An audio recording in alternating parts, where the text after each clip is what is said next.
Hi friends, இன்றைக்கி நம்ம மாவில் ஒரு 2 உருளைக்கிழங்கு வச்சு பாருங்கள். 2 உருளைக்கிழங்கு தான் எடுத்துருக்கேன். அரிசி மாவு வச்சு தோசை செய்யலாம். அது எப்படி செய்யலான்னு பார்க்கலாம் வாங்க. கார தோசை. கடாய் வச்சிட்டேன். எண்ணெய் சேர்த்துக்கலாம். கடுகு சேர்த்துக்கலாம். உளுத்தம்பருப்பு பெரிய டீஸ்பூனில் 2 ஸ்பூன் உளுத்தம்பருப்பு சேர்த்துருக்கேன்.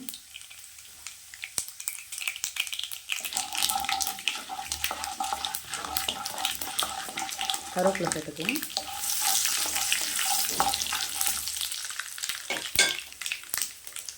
வெங்காயம் சேர்த்துக்கலாம். வெங்காயம் கொஞ்சம் ஜாஸ்தியாக இருந்தால் தான் நல்லாயிருக்கும். வெங்காயம் சேர்த்துருக்கேன்.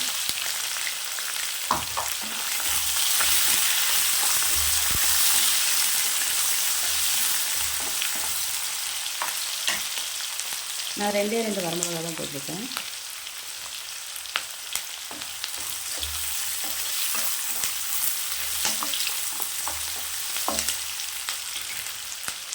கேரட் துருவி ஒரு கேரட் போட்டிருக்கேன்.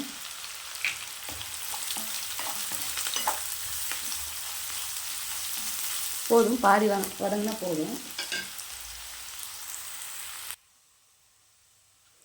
மிக்ஸி ஜார் வச்சுக்கலாம். சின்ன உருளைக்கிழங்கா 2 உருளைக்கிழங்கு எடுத்திருக்கேன். இது கூட 3 பச்சை மிளகா, ஜீரகம், மிளகு கொஞ்சமாக சேர்த்துருக்கேன், அதிகமாக வேண்டாம். சின்ன பீஸாக இஞ்சி ஒரு துண்டு சேர்த்துக்கோங்க. பெரிய பல் பூண்டு 3 சேர்த்துக்கோங்க. தேவையானது உப்பு எடுத்துக்கோங்க.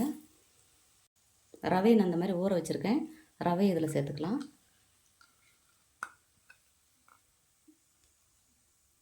இதை நம்ம இப்போ அரைச்சிட்டு வந்துடலாம். ஃபைன் பேஸ்ட்டாக அரைச்சிட்டு வந்துடலாம். பாருங்கள், அரிசி மாவு எடுத்து வச்சுருக்கேன். இது வந்து நம்ம வீட்டில் இட்லிக்கு அரைச்ச அரிசி மாவு தான். அது கூடவே நம்ம இந்த வதக்கி வச்சுருக்கிற வெங்காயம், கேரட் எல்லாம் சேர்த்துக்கலாம்.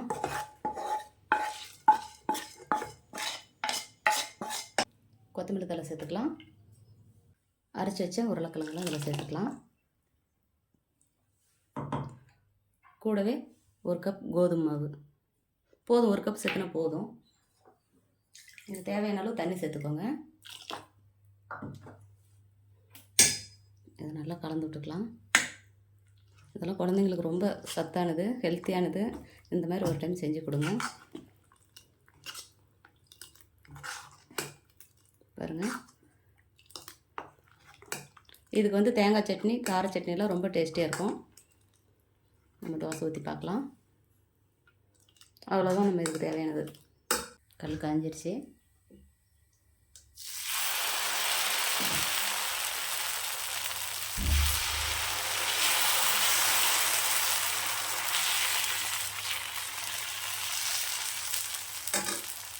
என்ன சேர்த்துக்கலாம்.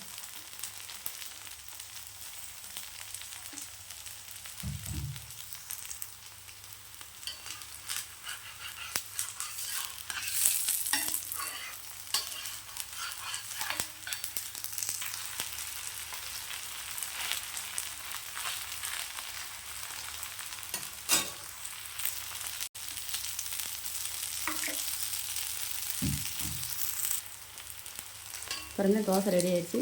குழந்தைங்களுக்கு வந்து இது ரொம்ப நல்லது உடம்புக்கு.